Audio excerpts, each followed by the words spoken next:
Well, hello again, Hey. Brad Yeah. and Ken. How are you? Good. Today's Thursday. It's a Friday, but it's in my mind it's Thursday. Yeah. It doesn't matter because whenever we release this, it might be a Thursday. It might be a Thursday. I no, woke it's up gonna be a thinking it Thursday. was Yeah, Friday. It was the day before. I'm reliving the same day like Groundhog Day. Yeah. You just wanted 2 Thursdays. Yeah. So Brad thought it was Thursday this morning and didn't show up to our pod. I'm just gonna blow you up for a second. Yeah. Show up to our recording on time. But the funny thing is that we've all done this, but you wanted Thursday to come back. It's Friday today. Yeah. But you wanted it to be Thursday. Yeah. I was supposed to be out of town. My flight was canceled, and for some reason, I think that threw me off this week. Like I normally have even our recording in my calendar, and I look at my calendar for like the next day, and I'm like, oh yeah, I'm free tomorrow. I'm free Thursday tomorrow. In the morning, I can just hang out for a few hours. So the big question is, did you do a throwback Thursday this morning? No. Okay, good. Bummer. So today we've got a great topic. I love this topic, and let's talk a little bit about creativity. I think it's really, really important. In 2023, the world has changed and is changing. It's a little bit crazy out there.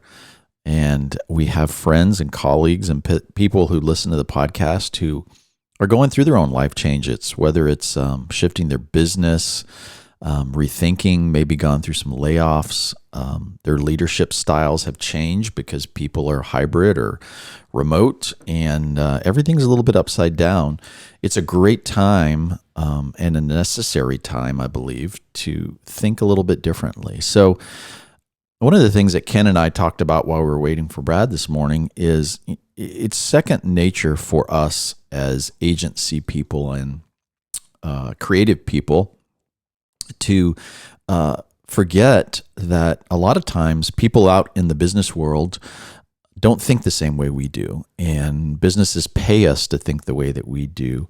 But I think more than ever, it's a relevant time to really talk about that and maybe offer some help and coaching and insight on this podcast to people who might need to think a little bit differently and are going, I've never done that before. Is it okay? Should I? Everything from changing careers to rethinking your brand to maybe how you lead people a little bit differently. So just want to throw that out there. I mean, I think that when you we were talking about it earlier, what popped into my head was, I don't know about for you guys if this happens, but wouldn't you say, I feel like most people, I think we're even brought up this way, that we're kind of brought up with the idea that creativity is not an income driver. Yeah. Directly. And I think that that's not, it may seem like that on the surface. Like, I've actually written about, because so for me, I grew up being creative, but also being very, very focused on, all the practical things. Like, I'm half Italian, half German. So like, then that just explains everything. That sounds like a volatile mix. Yes. So like one side of my brain is is disciplining the other side for being out of line all the time. And that other side is just frustrating the other side. So like, but I really enjoy the creativity of business. Mm-hmm. I enjoy the creativity of generating massive amounts of income. I enjoy the creativity of being able to come in every day and feel like it's got unlimited potential. Mm-hmm. I enjoy the creativity of being a father and a husband, and that also has practical, like that has growth attached to it. Like, it's not just like blue sky, no goals. And so I think that that's most creative people would be that, but I think that is not typically how it's looked at. Yeah, and just from an outside point of view of looking at your life, and I think that your creativity has to have a result. Like, you don't create just to get in the zone and get in flow and create and feel usually not. Yeah, feel good. You have to have some type of result that betters your life. My with counselor it. says that I should do more of that. What, flow? No, just Creative, doing for doing. creative sake, right? Yeah. That's called, yeah. It's called art. So, one of the things that I've always said in my business, and this isn't something that I coined. Trust me, I don't coin anything. I just repeat everything. Real artists steal. Yeah, exactly. But you never, in our business, we don't create for creative sake. Right. Right. We're not artists to be artists. We create based on data that will help our customers or help us. You're paid to create results. Paid to create results. That's right. Paid to be creative. The challenge, I think, that a lot of people feel, and I think this gets, we can talk a little bit about this, is that for some reason, when we're really young, we're taught that you can create and the world's your oyster, and you have you're unlimited of what you can do, especially growing up in America, right? We all have that kind of ingrained in us at a young age. But there's something that happens by the time you're in high school where for some reason creativity, at least in my generation, wasn't as valued. Yeah. I was fortunate enough to be in a family where my dad is an entrepreneur. He's an inventor, basically. He's an engineer, but very creative. And so that was always fostered in my household. In fact, I was always taught that your creativity is your superpower. Even though I don't think my father ever said that, there was just that kind of underlining message. But we lose that, right? And then for some reason we think we have to do A, B, and C, to get D. And the reality is you got to do A, B, and C, and you can sometimes skip and do X and do Y, and Well, the reality is you think you need to do A, B, and C, and the world says no. Yeah. And you got to figure out how do you get to F. I don't know where we're going with this analogy, but I think what you said is so true. Like early on, we're taught, I know in my generation, same kind of thing. It's generally like you're either left brain or right brain, right? Like you're either creative or scientific, and the two don't really mix. And the truth is, and this, I only realized this because I was always struggling with, I like, the aspects of doing like music and design and that kind of stuff. And I also really love like math and the science and like behind things. And it's funny for me, and I imagine a lot of people go through this, like you're like, I have to pick one. How do I pick one? I can't do both. And then you realize, I realized it somewhere, probably in high school, but you realize that creativity is actually required to be successful at anything. So like, and I know you're going to kind of jump into a quote here. Like you guys have read the Steve Jobs biography, I'm sure. Mm-hmm. Yeah. And so I remember like reading that and kind of this, relating to, he had said that most of the best engineers that had worked on, I think it was the Mac at the time, like their first Macintosh, were like musicians and authors and all these things on the side, calligraphers, right? And guess what? It's not that hard to fathom, but like the reality is like when you are presented with a problem, what do you have to be? Creative to get around that problem, right? Yeah. So like if you're coding or you're building or you're a CFO of a company, like when there's a problem, you have to have the ability, the skill to be creative and get around it. And I think the point is for a lot of people, they've lost that completely, right? Yeah. And they don't know how to apply that. So they hit a problem and they're like, yeah, what do I do? I think it's my understanding is that creative and innovation gets stomped out by fear. Yeah. And it's the fear that I won't be good as a person, as a human being, I won't be good enough, or I won't be able to solve that problem on the first couple of tries, and therefore I'll look like a failure. Versus let's try 100 times and finally I'm going to succeed. You know what I mean? And so I think for me, if I look at my history of life of working with myself and also other people, it's always fear that stops them. It's not, if you push hard into it, it's always this inability for someone to feel confident about that in themselves. Yeah. And it's a sad thing because everybody has it. Whether you're a CFO, whether you're anybody, you can be creative. We call it innovation in today's world, right? You can be innovative. And it's really just focusing on what are solutions, and if it's okay if I don't hit it on the first mark. I'm going to learn from that, and I'm going to then take what I learn and get another solution that's better, and then get another solution that's better, and figure it out over 2 weeks. I'm going to get a solution, and that's creativity. Yeah. I wanted to read a quote, and I think it's important to dispel a myth, which I think you guys have just done a really good job on it. The famous artist Picasso said this. He said, "Every child is an artist. The problem is how to remain an artist once we grow up." And so I want to dispel the myth, and you kind of touched on it, Ken, is that every human being is artistic and every human being is creative. Now, some of us have and that's a spectrum. If you look at one edge of the spectrum is not very creative and the other edge is very creative, every human being falls somewhere on that line. Depending on, whether it's nurture or nature, that's a whole nother discussion. But I think it's really important to understand as human beings, we have that for a reason. The reason is so that we can solve problems. It is so that we can express deeper truths. It is so that we can reframe things in our mind. And so let's just dispel the myth, again, that binary of, well, I'm not creative. Yes, you are creative. Someone told you at some point that either it's not important or it's not going to pay the bills or you're not good at it. That's why you think you're not creative. Yeah, and even if you think that you're in a job or you're in a career where creativity is not required, you'd be wrong in that. I know this has been said a different way. I'm going to ask Bob because you're the psychologist here, the human psychologist, right? I got my little, there you go, thank you.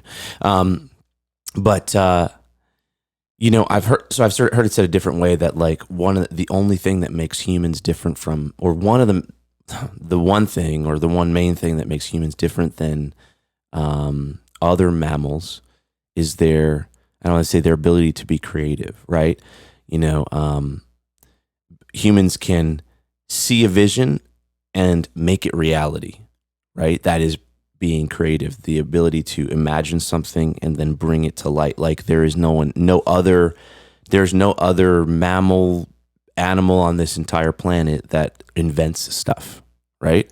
We make tools that make tools. We make tools that make tools. We invent things. And so in the creativity is what allows that, right? And so if you believe that, then it's just how it's applied to things. Mm-hmm. And I'm asking if you would agree with that statement. Yeah, I mean, certainly we have the highest creative order of that. I mean, I would push back slightly and go, animals will creatively solve problems that they find themselves into. Now, do they create tools? I mean, sometimes apes will, use sticks to get their ants or termites they want to eat inside of holes, right? Like that's creative. But to your point, yes, like imagining something and then creating it and creating the technology to the degree, yes, we're unique in that. But I think too is there's something that happens, like going back to childhood, where if you go to a kindergarten and you go to a first grade, everybody is coloring. Everybody is drawing. Yeah. They're using blocks. And they're drawing outside the lines. Yeah. Isn't that a beautiful thing? Yeah, they're playing. My German side does not like that. Yeah. No. You will not. Sorry. Yeah, they're role playing, they're acting out, they're whatever it may be. And that's encouraged. And then as they slowly get older, they're put in desks. They have to color inside the lines. They're tested. Less and less recess, all of the thing. And so what do we get as human beings, especially in our country?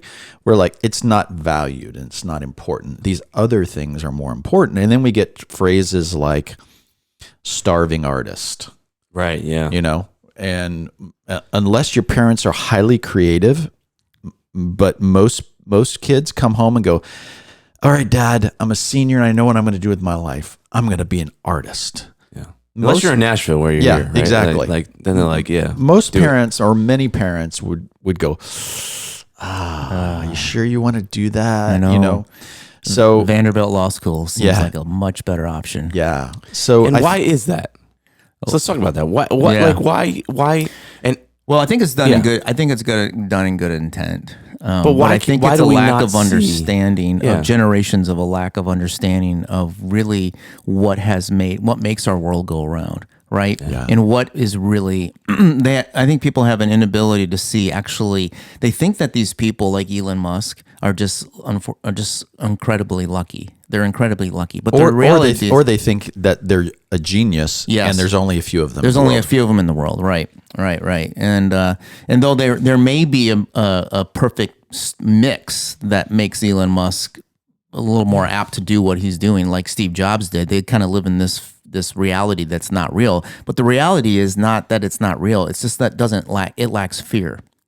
Right? At least enough to stop anything. They see the vision and not the fear. And the vision drives them, and the fear just doesn't seem to be there. I don't know. I read the book on Steve Jobs. It seems like he lived kind of it's a different type of fear. Different type of fear. Yeah. It's a fear of not achieving the thing. Correct. It's like if he doesn't do that, then that's the fear. Like somehow he feels that's his place in life. And there's a lot of people that would say, anyone of any success, and it's relative, but like they have a greater fear of not achieving that than the fear of failing it. But even the parents are living out of fear. Right. They're the fear that their kid's not going to be able to make it in this world, not going to make enough money, not going to be able to pay for their food, and they're going to be sleeping on somebody's couch and not eating ramen noodles their whole life and all that stuff.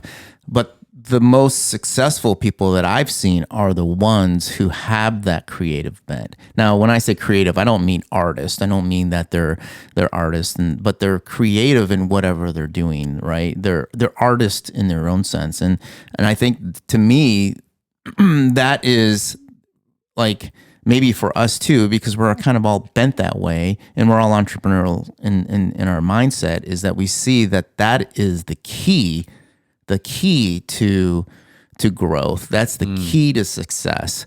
And that's, I struggle with that within my own business, to find people that I work with that actually want to bring that to the table. And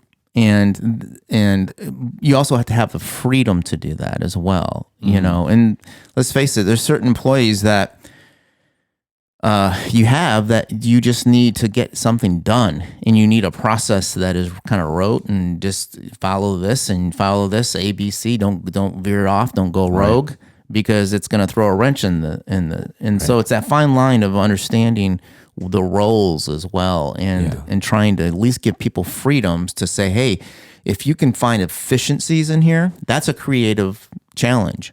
If you can find efficiencies and come back and present those efficiencies of how we can do this rote thing quicker, faster, better, that's creative. And if you can do that, I'm going to give you all authority to do that, and come back and pitch what do you think the savings is going to be? What about time savings? And to me, that's a way you can get like a rote process to people to think creatively. Yeah. Let's talk for a few minutes about some very specific mindsets to make this applicable. And I'll go first. I think one of the keys to creativity and applying creativity is curiosity. And having a pliable mind that always is not afraid to say what if. And I think that's what differentiates some of these innovators you talked about. And I think in my own life is when I'm not afraid to say what if. Like, what if we did it this way? What if we changed it? What if we turned it upside down? And certainly you have to be careful depending on what position you're in, and who you're managing and how much budget or what you're responsible for. But creating an environment where you can bring people together, or even if you're a solopreneur, and just say, do I have the freedom to say what if? what if I did it differently? What would be the result? And I think that's where you see these examples of great people through history, whether it's, Gutenberg, who created the printing press, whether it's, Galileo and his observation of the stars, and even Steve Jobs or Elon Musk or any Bill Gates even. Like, what if I just made an electric car, Right. and just threw it out there to the public? What if we made rockets not have to come down in the ocean with parachutes, but what if we could actually land them on a barge in reverse? What if we could do that? Impossible. Yeah, exactly. Impossible. Right. No, Yeah. exactly. That's the thing. You got to get rid of that. You got to get rid of impossible. And everyone kind of knows that these days. Yeah. But I was going to say, like, we're all talking about how creativity often is devalued and there's the starving artist kind of thing. In the same way, like you have to have both sides. You need to have discipline and creativity. You can't just right. Like, so like, that's why it is truly a balance. You need to be in both minds to kind of really run that. I would challenge everybody that if they get into that mindset that something feels impossible, just go back 50 years and put yourself 50 years back, and for those, or even 30 years back, and go, the stuff that I do on a daily basis, 50 years ago, I would have thought it was impossible, right? Go back 300 years, which isn't very long in time, and the stuff that we're doing now seems unbelievable impossible. Like just modern day airplanes, right? That seems 300 years ago, that would have seemed completely impossible. And so all you have to do is just go back a few years and go, wait a second here. Really, there's anything that's possible. And I think that can help get your mindset to go, okay, this is possible. Right now I don't see it, but I have enough conviction that I know that there is something here, and I just need to go down the road and push into it a little bit. Mm-hmm. To me, that's creativity, and that's the mindset. Removing that from your vocabulary. I mean, there's probably, if there are things that are impossible, it's like very, very few. Yeah, like in the universe, and so the rest of the things we call impossible are just our beliefs that they're not. We think they're hard. Maybe that's how we describe it. One of the tools that I use. Because a lot of people would say, like my business coach says to me all the time, like, I tend to be the type of person that believes anything can be done, but oftentimes in your position, and this happens to me, in my position that I'm in, it's hard to fathom that it can be different. And so telling your brain this is possible is not really a good thing, because it's so far removed from where you are right now. It feels so impossible. It feels so inaccessible that your brain rejects it. And so one of the tools that I use, that I was taught, is just asking yourself the question, like opening up the loop in your brain to work on the answer. Like, how could this be possible? Like if, like, what are the ways that this could be possible? Could this be possible? And like, just start opening that loop and just ask yourself that question. It's a super easy, like low pressure thing, right? So if you're in a situation right now where you're in a job that's getting cut back, and you don't feel like you have many options, like opening up your creative brain. If you're a business that is in a position that feels like it's, I talk to so many businesses. It's funny.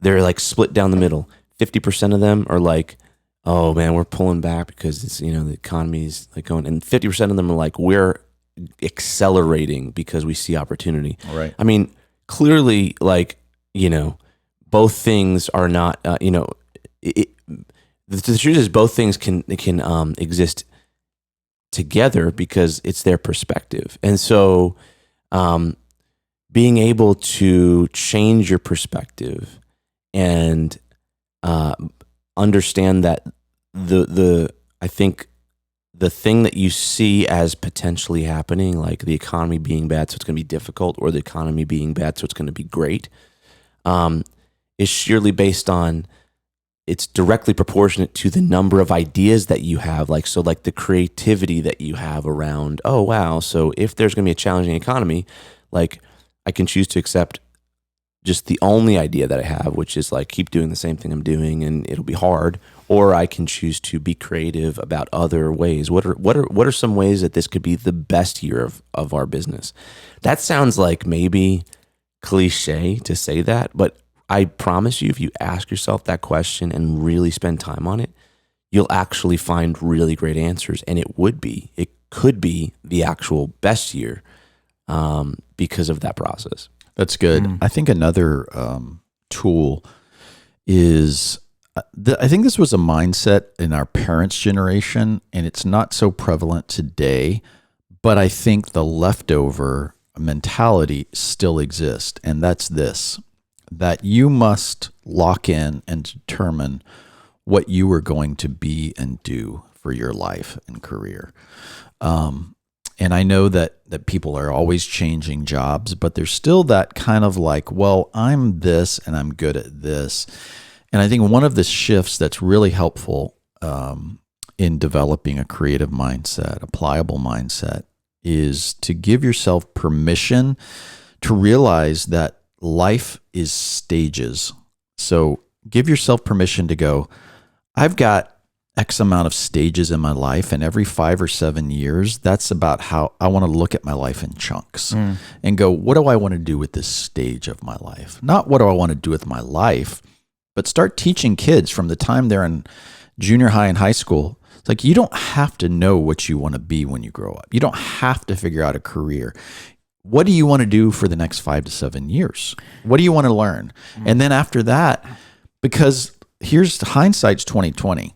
At our ages, I know we're slightly different ages here, but we all look back and we're like, yeah, there were that stage of my life I did this. That stage I learned this. That stage, and you might be in a very, very different stage of life than you were even 7 years ago, and certainly 20 years ago.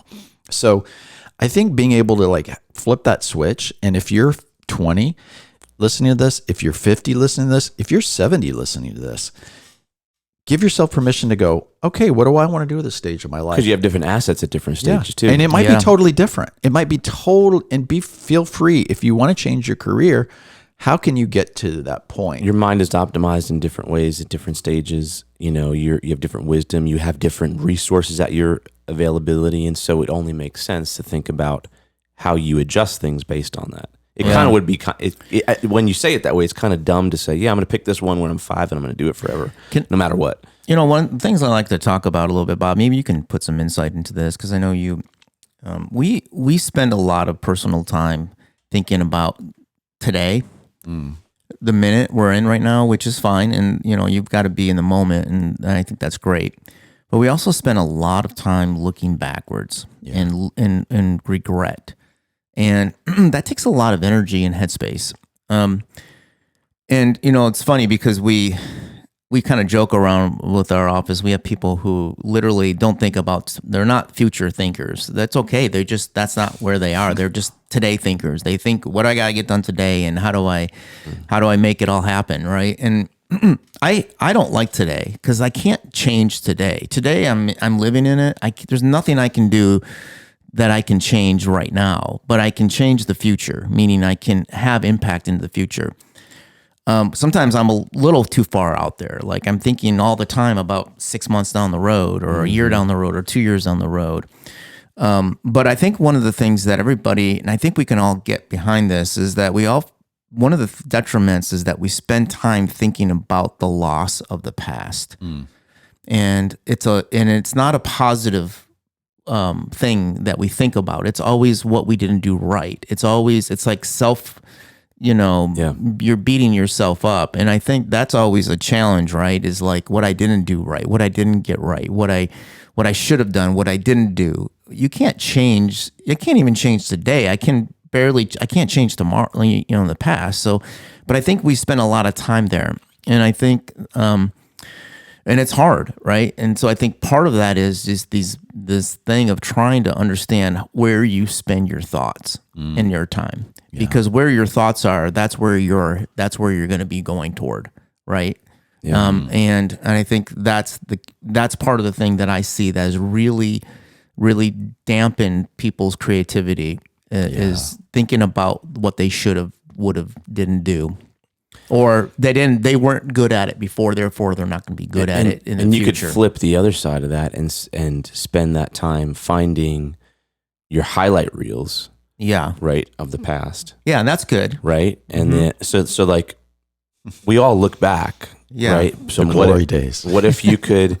I could have been somebody. No, not the could have beens, but like the you know, I actually did this exercise and it's been really useful. Because we all overemphasize the bad things. That's what we remember, and we forget all the good things. Like it's very human nature, right? You know, you see the problems, you don't really see that's kind of what I would say. Most people, like I don't know, maybe we're made for that way for survival reasons, but whatever the reason is you have to kind of force yourself to say, okay, what were the highlights and not the highlight reel of like, oh, it's the freshman quarterback and through but yes, from the standpoint of like, I did this great thing, or I was part of this great thing, or this thing was really energizing and positive and fun and created the right emotions, and I want to do more of those things. And so you kind of stack those, right? Because it changes it really changes your presence, like your current perspective. Do you know what I love? I love where maybe you guys do this too, is when you journal or you have a calendar or something like that, where they have areas where you can put in what I'm grateful for. Yes. And the gratefulness is grateful not just from the time right now, like, hey, I'm sitting here, I woke up and I'm able to get up out of bed, you know, but it's most of the gratefulness is what was done in the past that you're grateful for. And that's beautiful, because that helps you to fuel yourself when you're grateful, and it also helps you to put down some of your harsh expectations of ourselves, that we can be grateful. And sometimes the gratefulness is relationships, it's people, it's not achievements, but that's empowering and that's fuel for the future. And so I think that's one of the things that I know when I've done that more religiously daily, it really helps me put me in a mindset that is very positive. I don't look back and regret. And what's the skill that you're exercising there? It's a skill of creativity. It is. So, you know what I'm saying? Like, and there's a lot of like, you know, gratitude stuff going around these days, and you may think it's like kind of bogus if you're listening or whoever, you know, whatever. But the point is the ability to say, I'm going to find things to focus on that are energizing, not demotivating. That is a practical thing that changes your current mindset.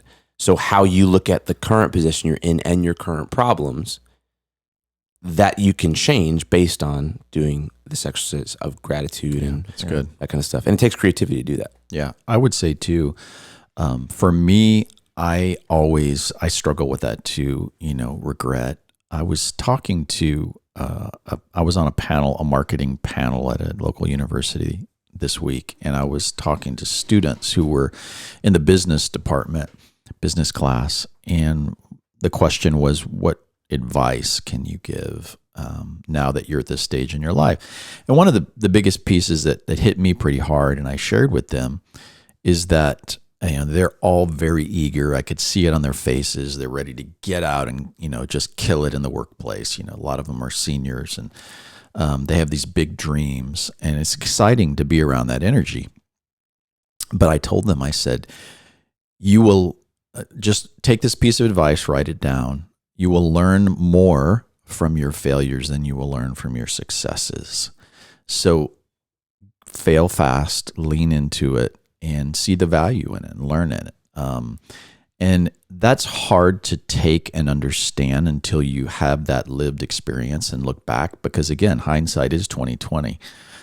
But it's being everything you guys said. I'll just echo it. I think developing a practice and attitude of gratefulness to be able to actually say, that may have been a failure. It may have been a bad thing, and you should never reframe a bad thing as a good thing. However, it's always good to be grateful for the lesson learned, and you wouldn't have learned it, and you wouldn't be the person you are today without the compounding of all those experiences. And so to be able to learn that wisdom, to be grateful and say, I would have never learned that had I not failed. I would have never gotten to that point had I not failed. And going through life without failure would be a horrible existence. Yeah. It's interesting because there's different thoughts of creativity. Some of the recent thoughts are like, what's his name? The founder of LinkedIn. He has a concept that he wrote a book called blitzscaling. Are you familiar with that term? Blitzscaling. It's really basically when you're looking at like for organization growth. It's basically launching a plane and building it on the way up. Like you don't sit there and wait too long, and it's failing fast and failing quickly. Quick failures, very quick, and you want to push into it so that you do fail quickly, and which is always interesting for me because I'm fearful of failure, especially in creativity. Like I'm overthinking things, and I want to put all this time and thought and spend 3 months trying to plan something, and then when I do it, it fails within 2 seconds, and I'm like, well, why didn't I just push into that quicker? I would have known that would have failed in the first 30 seconds I did something. So I spend all this time and energy, and I think if you can get over that hurdle to go, you know what, my goal is to fail fast and hard, not to where it's. I would maybe adjust that. Like, my goal is to learn. To learn, there you go. Because that's better. Because I do think we we kind of live in a world of like one-liners and cliches, and I think that what you learn is it's the balance of those things, right? And so like. The fail fast kind of philosophy, if done without any other wisdom, is actually just recklessness and hurts people. Of course, right? Yeah, it's learn fast. and then the other side of it, so it's like the both. That's just what I'm learning. But the thing that that you want to do is learn. Yeah. Yes. But you shouldn't be scared of failing. But the point is like you shouldn't be reckless either. Like because you hurt people. Yeah. Of course. And that happens a lot now, right? Like we're seeing that in a bunch of different companies that had that philosophy. So anyway. I think the creative mindset is pushing into that and actually seeing it as not a reckless endeavor, but actually a profitable endeavor. And I think that's what you're talking about. It's like. I heard somebody say, and I really believe this, that in our stages of life, there's order, disorder, and reorder. And we're constantly going through that cycle of, very structured rules and environments and ways of looking at life. And then either you blow it up or it's done to you, that disorder, but you can't stay there because that is reckless, right? You can't live in disorder. So you have to then find that reorder that is a better way, that is a more expansive, that is a learned wisdom way that you learn. And then you do it all over again because these are different areas of our life. So I think that is the creative, right? The creative looks at order, blows it up, and then puts it back together in something new and better and more creative and more functional way. Yeah. So, I think my biggest struggle in business is and maybe I just need to go see a somebody talk to about this. But this is what this is. I know. A few thousand people. Brad's therapy I get almost frustrated, almost angry when I hear things like, "Well, that's just the way we've been doing it. So that's the way I do it." That's horrible. Like that's it's this idea that I get that rage too, Brad. It's a passive. I just don't like passiveness when it comes to why are you doing that? And I get I don't know. It's just because that's the way it's not even passive. We've been doing it's actually a helplessness too. Yes, and it's like so you do that because it's somebody taught you that, and you think that's the way it should be done. There's like but is that really the way it's done the best? But people don't want to think, like they don't want to push into that. And it's really just, and it's fear, right? It's a fear of I feel valued when I can just do A, B, and C, and as long as I'm doing that right because someone taught me that's the way you do it, then I'm good. I'm good, right? And that kind of thinking in my mind is different. I can't understand how someone just works for years doing that, but I don't know why, but I get frustrated with it, and it's not healthy. It's not healthy for me, but I think my biggest thing is I've not been able to, I need to foster more abilities so that a person, I'm not thinking about anybody in particular, just been my whole career. Yeah. I've not been able to foster the idea that okay, let's give you autonomy to be able to think outside the box and efficiencies and things. Yeah, an illustration I heard of that was, I'm going to probably butcher this, but I think I'll get the metaphor across effectively, is there was a young child, his mom was teaching this little boy how to cook bread the way that her grandma made it. And it was a special kind of bread, and it had special ingredients, and it had like meat and other things in it.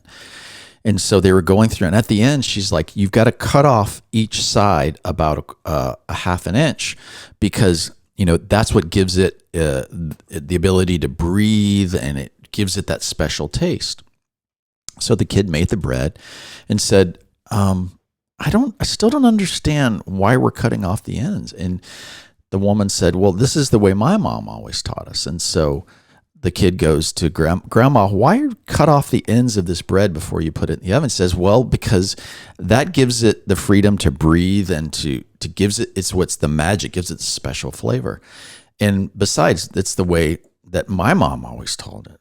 And so the kid goes to great grandma and said, can you tell me, is that the way your mom? And the great grandma said, no, it's just that my oven was too small. It's the only way it would fit in there. Yeah. And how many of the things in our lives that we do we believe, do we practice, that really, like you said, are just, it's the way that someone did it for a reason at the time, but actually has no bearing or use.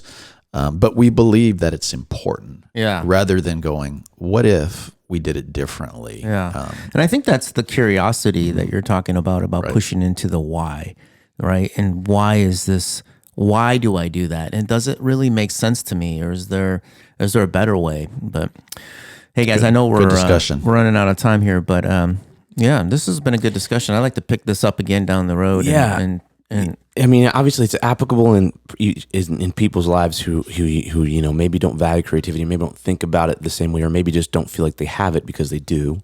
And it's a good use to get out of problems. It's creative problem solving. And then also, like, as agencies, like, we're having to often sell the business of creativity. Yeah. And so being able to connect creativity to results is important. So yeah. One last thing I would recommend is Adam Grant's book. It's a good recent book called Think Again.